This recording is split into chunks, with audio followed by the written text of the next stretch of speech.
Hello students, hope all of you are doing very well. तो previous lecture में हमने पढ़ा था कि मार्जिनल कॉस्ट क्या होती है, मार्जिनल कॉस्टिंग क्या होती है, मार्जिनल कॉस्टिंग की फीचर्स क्या हैं, अजम्पशंस क्या हैं। इस लेक्चर का टॉपिक रहेगा हमारा कि मार्जिनल कॉस्टिंग के एडवांटेज क्या क्या हैं और डिसएडवांटेज क्या क्या हैं, और मार्जिनल कॉस्टिंग एब्जॉर्प्शन कॉस्टिंग से किस तरह से डिफर करती है, दोनों में क्या क्या अंतर है। तो सबसे पहला टॉपिक हमारा एडवांटेज क्या है मार्जिनल कॉस्टिंग के।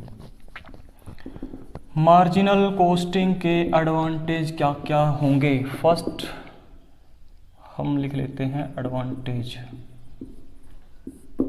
फर्स्ट एडवांटेज इसका ये होगा कि ये डिसीजन मेकिंग में बड़ा हेल्प करती है।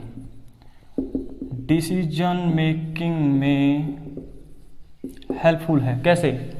क्योंकि CVP, कॉस्ट, वॉल्यूम, प्रॉफिट, इन तीनों से रिलेटेड बहुत सारी रिपोर्ट मार्जिनल कॉस्टिंग से पैदा होती है, और वो उनकी रिपोर्टिंग हम मैनेजमेंट को करते हैं। उसके कारण हमें बहुत सारे डिसीजन लेने में मदद मिलेगी। कौन से डिसीजन? जैसे बाय और मेक डिसीजन, कि प्रोडक्ट को खुद बनाएं या फिर खरीदें, किस में फायदा होगा। प्रॉफिट वॉल्यूम रेशो, कि किस वॉल्यूम पर प्रॉफिट ज्यादा होगा। Margin of safety, break even point, margin of safety, break even point. Break even point क्या होता है? वो सेल जहां पर ना हमें प्रॉफिट है ना हमें लॉस है, उसको बोलते हैं ब्रेक इवन पॉइंट। तो मतलब कि हमें उससे तो ज्यादा ही सेल करनी पड़ेगी। तो अगर इस लेवल का पता होगा तभी हम उससे ज्यादा सेल कर पाएंगे। तो ये हमें पता लगेगा मार्जिनल कॉस्टिंग से। मार्जिन ऑफ सेफ्टी क्या होती है? मार्जिन ऑफ सेफ्टी होती है कि ब्रेक इवन पॉइंट से जितनी ज्यादा सेल की है वो मार्जिन ऑफ सेफ्टी है, वो सेफ्टी है सारी की सारी। ब्रेक इवन पॉइंट से जितनी भी ज्यादा सेल की जाएगी वो सारी की सारी मार्जिन ऑफ सेफ्टी होगी हमारे। तो ऐसे ही बहुत सारे डिसीजन है। ऑप्टिमम लेवल क्या होना चाहिए हमारे वॉल्यूम का, हमारे प्रोडक्शन का ऑप्टिमम लेवल क्या हो। ऑप्टिमम लेवल का मतलब है कि वो प्रोडक्शन लेवल जिस पर हमें प्रॉफिट मैक्सिमम हो, जहां पर हमारे प्रॉफिट अधिकतम हो, उसको बोलेंगे ऑप्टिमम लेवल ऑफ प्रोडक्शन। तो फर्स्ट पॉइंट ये था कि डिसीजन मेकिंग में बड़ा हेल्प करती है ये। सेकंड है stock valuation. Stock valuation marginal costing में बड़ा आसान हो जाता है। कैसे? क्योंकि मार्जिनल कॉस्टिंग में सिर्फ हम वेरिएबल कॉस्ट को कंसीडर करते हैं। तो सिर्फ वेरिएबल कॉस्ट के आधार पर हम स्टॉक का वैल्यूएशन कर सकते हैं। फिक्स्ड कॉस्ट की यहां पर जरूरत ही नहीं पड़ेगी। तो जो कॉम्प्लेक्सिटी फिक्स्ड कॉस्ट के कारण पैदा होती वो नहीं पैदा हो पाएगी। थर्ड है एब्जॉर्प्शन की प्रॉब्लम सोल्व हो जाएगी। एब्जॉर्प्शन की प्रॉब्लम वहां होती है जहां पर फिक्स्ड कॉस्ट होती है। मार्जिनल कॉस्टिंग में फिक्स्ड कॉस्ट कंसीडर ही नहीं करते, तो यहां पर एब्जॉर्प्शन की प्रॉब्लम भी खत्म। यह एब्जॉर्प्शन होता क्या है? ओवर एब्जॉर्प्शन और अंडर एब्जॉर्प्शन। जैसे मान लो कि एक ही कमरे में A और B दो टाइप के प्रोडक्ट बनते हैं। वहां पर लाइटिंग लगी हुई है, एक बल्ब लगा हुआ है, इसका कुछ पार्ट यहां पर भी आता है, इसका कुछ पार्ट लाइटिंग इस पर भी आती है। तो हमारे पास अब डिसीजन ये लेना है कि इस बल्ब का जो खर्चा आएगा उस खर्चे का कितना हिस्सा A प्रोडक्ट की कॉस्ट में इन्वॉल्व करें, कितना हिस्सा B में करें। तो यहां से कई बार ये ऐच्छिक होता है, ये अंदाजा ही लगाया जाता है, थोड़ा सा लॉजिकल अंदाजा होता है। ऐसा अंदाजा भी नहीं होता, सारा का सारा लॉजिकल होता है, थोड़ा सा बेस होता है इसका भी। तो इसके आधार पर ही देखा जाएगी इस खर्चे का कितना हिस्सा A प्रोडक्ट एब्जॉर्ब करेगा और कितना हिस्सा B। तो हो सकता है कि जितना खर्चा A पर आना चाहिए था उससे ज्यादा आ गया हो, तो उसको बोलेंगे हम ओवर एब्जॉर्ब। हो सकता है B पर जितना खर्चा डालना चाहिए था उतना ना डाला हो, इसको बोलेंगे अंडर एब्जॉर्ब। तो जहां पर फिक्स्ड कॉस्ट होगी तो वहां पर ये समस्या पैदा होती है। तो वेरिएबल इसमें मार्जिनल कॉस्ट में फिक्स्ड कॉस्ट तो हम कंसीडर करते ही नहीं, तो इसका मतलब है यहां पर एब्जॉर्प्शन की समस्या भी सोल्व हो जाएगी आपकी। उसके बाद है कॉस्ट कंट्रोल। कॉस्ट कंट्रोल में कैसे हेल्प करेगी हमारी मार्जिनल कॉस्टिंग?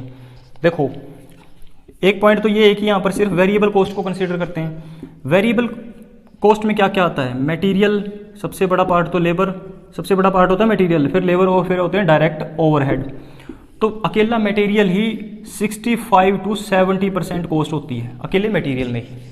तो अगर सिर्फ मटेरियल को ही हम यहां पर ही कॉस्ट कंट्रोल कर लें तो ओवरऑल कॉस्ट हमारी अपने आप कंट्रोल हो जाएगी। और जो बचा फिक्स्ड कॉस्ट का हिस्सा वो छोड़ देते हैं हम मैनेजमेंट पर, उसको देखेगी मैनेजमेंट। तो कॉस्ट कंट्रोल करना इसमें आसान हो जाता है, सिर्फ क्योंकि वेरिएबल कॉस्ट को इंक्लूड करते होते हैं इसमें। डी पार्ट है profit planning. Profit planning, profit को प्लान करने में कैसे मार्जिनल कॉस्ट हेल्प करेगी, इसको ऐसे जोड़ा जाएगा। देखो कि मार्जिनल कॉस्टिंग में क्या क्या होते हैं प्रॉफिट से related, PV ratio, profit volume ratio, जिसके कारण पता लगेगा किस वॉल्यूम पर कितना प्रॉफिट है, उसकी क्या रेशो है।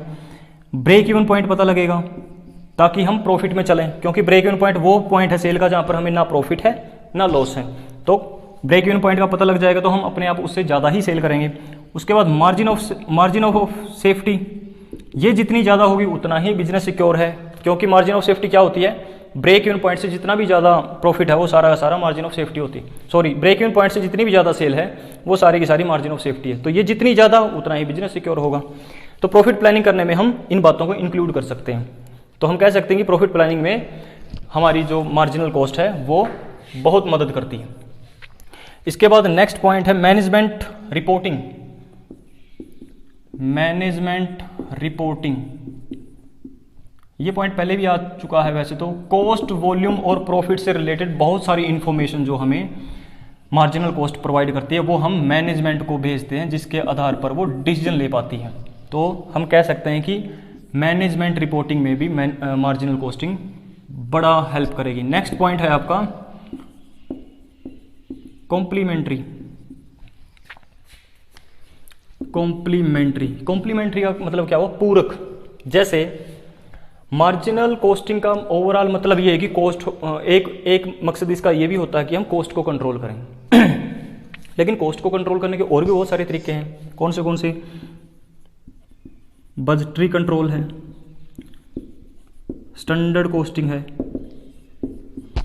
तो हमारी मार्जिनल कॉस्टिंग क्या करती है, बजटरी कंट्रोल और स्टैंडर्ड कॉस्टिंग, इसकी कैलकुलेशन में मार्जिनल कॉस्टिंग भी बहुत बड़ा रोल निभाती है। तो इसका मतलब हम कह सकते हैं कि बजटरी कंट्रोल और स्टैंडर्ड कॉस्टिंग मार्जिनल कॉस्टिंग के बगैर कॉम्प्लिकेटेड हो जाएंगे। ये है जो इनको आसान कर देगी। इसके अलावा हमारे पॉइंट हो सकते हैं, स्टॉक वैल्यूएशन हो चुका, सिंपल टेक्निक है। अगर ये सारे सिंपल लगे हैं आपको पॉइंट, तो लास्ट पॉइंट आप लिख सकते हो कि ये एक सिंपल टेक्निक है, बिल्कुल लिख सकते हो। इसके बाद है इसकी लिमिटेशंस। लिमिटेशंस क्या होंगी इनकी, क्या क्या लिमिटेशन है। अगर एडवांटेज हैं तो लिमिटेशंस भी होंगी।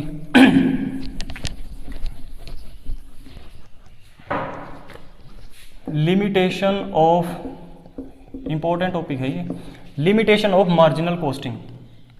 फर्स्ट है अजम्पशंस। अजम्पशंस लास्ट लेक्चर में हमने की थी। सबसे पहली लिमिट तो अजम्पशंस में ही है। कैसे? अजम्पशंस में बहुत सारी हमने 5 अजम्पशन पढ़ी थी। उनमें से एक था कि जो सेलिंग प्राइस है वो कांस्टेंट रहेगा, उस पर मार्केट फैक्टर का कोई भी इफेक्ट नहीं होगा। लेकिन ऐसा नहीं होता। जो सेलिंग प्राइस है उस पर मार्केट का बहुत बड़ा प्रभाव होता है। मार्केट के कारण सेलिंग प्राइस अप डाउन होता रहता है। तो अजम्पशंस ही कहीं ना कहीं गलत है, इनकी कहीं ना कहीं ठीक नहीं है। सेकंड है आपका कि हम टोटल कॉस्ट को 2 पार्ट में डिवाइड कर देते हैं। एक दूसरा पार्ट है, दूसरी लिमिटेशन है कि जो टोटल कॉस्ट हम 2 पार्ट में बांट देते हैं, वेरिएबल कॉस्ट और फिक्स्ड कॉस्ट। लेकिन हर बार ऐसा नहीं होता। हर कॉस्ट ऐसी नहीं होती जिसको हम वेरिएबल कॉस्ट और फिक्स्ड कॉस्ट में बांट सकें, क्योंकि बहुत सारी कॉस्ट ऐसी होती हैं जो ना ही वेरिएबल है ना ही फिक्स्ड है, वो सेमी वेरिएबल होती हैं। तो वहाँ पर दिक्कत आती है, फिर वहाँ पर परेशानी आती है कि उनको वेरिएबल में डाला जाए या फिक्स्ड कॉस्ट में डाला जाए। उसके बाद थर्ड आता है आपका एब्जॉर्प्शन की प्रॉब्लम। एब्जॉर्प्शन की प्रॉब्लम यहाँ पर भी है। फिक्स्ड कॉस्ट तो यहाँ पर होती नहीं, लेकिन वेरिएबल कॉस्ट तो होती है। वेरिएबल कॉस्ट भी वेरिएबल कॉस्ट के एब्जॉर्प्शन में की भी प्रॉब्लम यहाँ पर आएगी कि under absorption of variable cost और over absorption of variable cost. Fixed cost नहीं है तो फिक्स्ड कॉस्ट के एब्जॉर्प्शन की प्रॉब्लम नहीं आती, लेकिन वेरिएबल कॉस्ट तो है ना। तो वेरिएबल कॉस्ट से रिलेटेड जो एब्जॉर्प्शन की प्रॉब्लम है वो यहाँ पर आएंगी ही आएंगी। इसके बाद है आपका टाइम फैक्टर। टाइम फैक्टर कैसे? मान लो 2 प्रोडक्ट हैं और उनका कंसीडरेशन सेम है। कंसीडरेशन मैंने पिछले लेक्चर में बताया था आपका, सेल माइनस वेरिएबल कॉस्ट को हम कंसीडरेशन बोलते हैं। कंसीडरेशन इसका भी मान लो 100 है और इसका भी 100 आया, लेकिन दोनों में बनाने में टाइम इसमें 2 घंटे लगते हैं, इसमें 8 घंटे लगते हैं। हम क्या देखेंगे, मार्जिनल कॉस्टिंग में ज़्यादातर फोकस कंसीडरेशन पर ही होता है, कंसीडरेशन को ही आधार मानकर सारे डिसीजन लिए जाते हैं। कंसीडरेशन दोनों का सेम है, लेकिन इसमें लगने वाला टाइम 2 घंटे, इसमें लगने वाला टाइम 8 घंटे है। तो इसका मतलब क्या हुआ, ये लेस इफेक्टिव है, ये मोर इफेक्टिव है।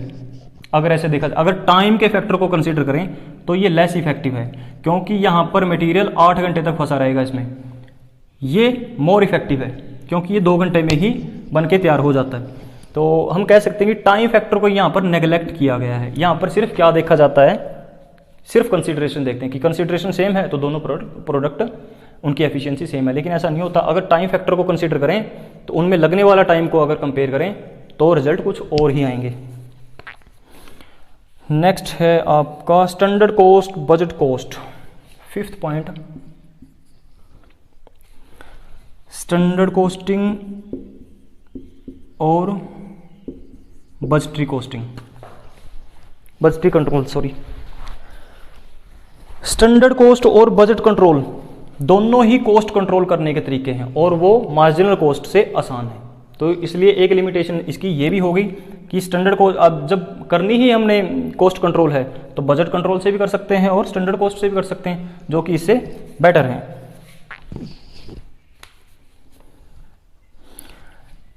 नेक्स्ट पॉइंट है कॉन्ट्रैक्ट। जो कॉन्ट्रैक्ट होते हैं वहां पर मार्जिनल कॉस्टिंग काम नहीं करेगी। मार्जिनल कॉस्टिंग काम करेगी जहां पर मैन्युफैक्चरिंग होती है, स्मॉल लेवल पर, जहां पर बहुत सारी यूनिट्स बनती हैं। कॉन्ट्रैक्ट में क्या होता है, बहुत सारा अमाउंट लगा होता है सिर्फ एक ही प्रोडक्ट को बनाने में, जैसे ब्रिज बनाना है या फिर रोड बनाने हैं जिनका ठेका लिया जाता है, या फिर शिप बनाने हैं जो समुद्री जहाज होते हैं, ये बड़ी कम यूनिट बनती हैं। और दूसरी प्रॉब्लम ये है कि जो इनका वर्क इन प्रोग्रेस होता है, लास्ट लेक्चर में आपने लास्ट सेमेस्टर में पढ़ा हुआ कॉन्ट्रैक्ट अकाउंट, जो इनका वर्क इन प्रोग्रेस होता है उसकी वैल्यू सेलिंग प्राइस से बहुत ज़्यादा होती है, वर्क इन प्रोग्रेस की ही। तो इसके कारण जो मार्जिनल कॉस्टिंग है वो स्टैंडर्ड जो कॉन्ट्रैक्ट कॉस्टिंग में काम नहीं आएगी। तो इसकी एक लिमिटेशन ये भी होगी। तो एक बार लिमिटेशन को दोबारा देख लेते हैं। अजम्पशंस में कहीं पर कमी है, जैसे सेलिंग प्राइस से रिलेटेड एक कमी थी कि वो कांस्टेंट रहता है, मान लिया था, लेकिन ऐसा होता नहीं है। दूसरा था कि टोटल कॉस्ट को 2 हिस्सों में बांट देते, लेकिन हमेशा ऐसा नहीं होता। कुछ कॉस्ट ऐसी हैं जो वेरिएबल फिक्स्ड नहीं है बल्कि सेमी वेरिएबल में आएंगी। एब्जॉर्प्शन की प्रॉब्लम आएगी क्योंकि वेरिएबल कॉस्ट के एब्जॉर्प्शन की प्रॉब्लम आएगी। टाइम फैक्टर को बिल्कुल भी कंसीडर नहीं करते, सिर्फ कंसीडरेशन देखते हैं। कंसीडरेशन सेम है तो मान लिया जाता है कि दोनों प्रोडक्ट की एफिशिएंसी सेम है, दोनों प्रोडक्ट सेम प्रॉफिटेबल हैं। स्टैंडर्ड कॉस्ट और बजटरी कंट्रोल दोनों जब हमारे पास पहले से ही 2 तरीके हैं कॉस्ट कंट्रोल करने के, तो जो कि इससे आसान भी हैं, तो एक लिमिटेशन ये होगी। और लास्ट लिमिटेशन इसकी ये है कि ये कॉन्ट्रैक्ट कॉस्टिंग में काम नहीं देगी। कॉन्ट्रैक्ट कॉस्टिंग में काम इसलिए नहीं देगी क्योंकि वहाँ पर वर्क इन प्रोग्रेस की वैल्यू सेलिंग प्राइस से बहुत ज़्यादा होती है। इसके बाद आता है नेक्स्ट टॉपिक हमारा कि मार्जिनल कॉस्ट एब्जॉर्प्शन कॉस्टिंग से कैसे डिफर करेगी। अब इससे लास्ट लेक्चर में भी हमारा यही रहेगा कि मार्जिनल कॉस्ट और एब्जॉर्प्शन कॉस्टिंग में प्रॉफिट कैसे कैलकुलेट करते हैं। इसमें करते हैं हम डिफरेंस। क्या क्या डिफरेंस होगा? Difference between marginal costing and absorption costing.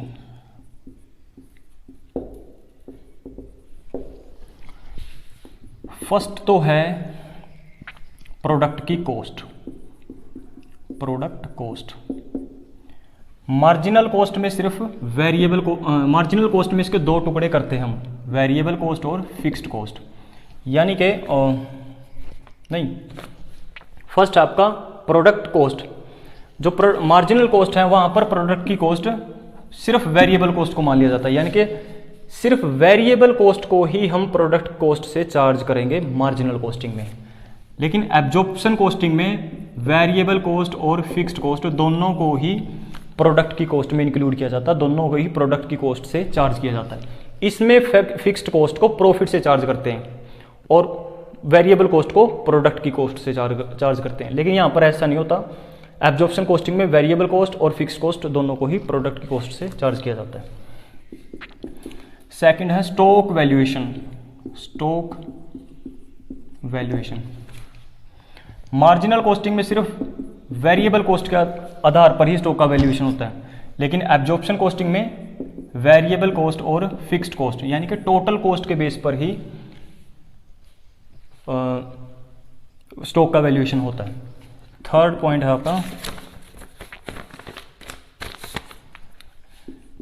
Absorption. यहां पर एब्जॉर्प्शन की प्रॉब्लम आती ही नहीं क्योंकि यहां पर फिक्स्ड कॉस्ट होती ही नहीं। यहां पर एब्जॉर्प्शन की कॉस्ट प्रॉब्लम आती है क्योंकि यहां पर फिक्स्ड कॉस्ट और वेरिएबल कॉस्ट दोनों होते हैं। तो एक डिफरेंस ये भी है कि एब्जॉर्प्शन की प्रॉब्लम वेरिएबल कॉस्ट में नहीं आएगी, ना ही अंडर एब्जॉर्प्शन होता ना ही ओवर एब्जॉर्प्शन होता, लेकिन इसमें ये समस्या आएगी। फोर्थ है basis of decision. Basis of decision, जो मार्जिनल कॉस्ट होगी वहां पर डिसीजन का आधार होगा कंसीडरेशन। और जो एब्जॉर्प्शन कॉस्टिंग होती है वहां पर डिसीजन का आधार होता है प्रॉफिट। प्रॉफिट को ध्यान में देखकर सारे डिसीजन लिए जाएंगे। प्रॉफिट किसका ज्यादा है, किस प्रोडक्ट का प्रॉफिट ज्यादा है वो देखा जाएगा एब्जॉर्प्शन कॉस्टिंग में। लेकिन यहां पर प्रॉफिट नहीं देखा जाता है, यहां पर देखा जाता है कि कंसीडरेशन किसका ज्यादा है, कौन से प्रोडक्ट का कंसीडरेशन ज्यादा है। हेल्पफुल इन मैनेजरियल डिसीजन, ये ज्यादा हेल्पफुल है, ये लेस हेल्पफुल है। कैसे? यहां सिर्फ प्रॉफिट बताएगा कि प्रॉफिट कितना हुआ है, लेकिन ये क्या क्या बताएगा, कितने वॉल्यूम पर कितना प्रॉफिट हुआ है, ब्रेक इवन पॉइंट के बारे में बताएगा, मार्जिन ऑफ सेफ्टी के बारे में बताएगा। उसके अलावा यहां से पता लग सकता है कि किसी प्रोडक्ट को बाय करें या फिर मेक करें या फिर बनाएं या फिर बाय करें, वो बता सकता है। सेलिंग प्राइस कितना कम किया जा सकता है, मतलब कि कम से कम सेलिंग प्राइस कितना हो सकता है ताकि हमें प्रॉफिट भी होते रहे। तो ये सारी चीजें बताएगी मार्जिनल कॉस्टिंग। एब्जॉर्प्शन कॉस्टिंग में ऐसा कुछ नहीं बताता, वो सिर्फ हमें प्रॉफिट बता देता है। तो आज के लेक्चर में इतना ही। बाकी नेक्स्ट लेक्चर में मार्जिनल कॉस्टिंग और एब्जॉर्प्शन कॉस्टिंग में प्रॉफिट की कैलकुलेशन कैसे होती है वो करेंगे हम।